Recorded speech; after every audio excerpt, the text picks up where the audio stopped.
Welcome to The Systems Thinker, a video series to help you know the whole, focus on the constraint and reach your goal. Most of us have at some time offered our services to a customer based on a contract, and most of us will have been the customer buying the services from a contractor. We'd all be familiar with the two basic types, a time and materials arrangement and a fixed price. Whichever way you try to skin it with platitudes, the contractor's revenue is the owner's cost, and typically each is trying to maximize their benefit while minimizing the risk. The owner will accept that a higher price is worth it if they can sheet all the risk to the contractor.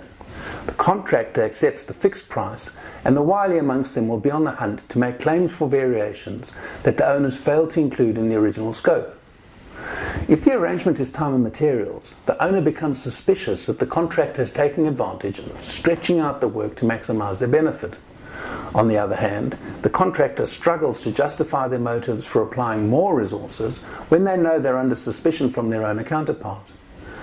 The systems thinker looks at the situation and asks the question, where's the leverage?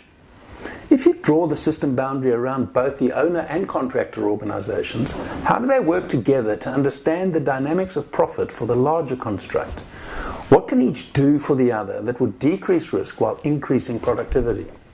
What if the mindset shifted from adversarial claim and counterclaim to an exploration of innovative work management methods and tools, the application of which would dwarf the pennies that are the subject of their arguments?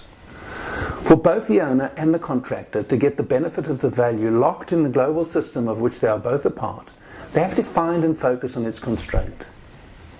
My course for systems thinkers shows how owners and contractors don't have to be in adversarial relationships.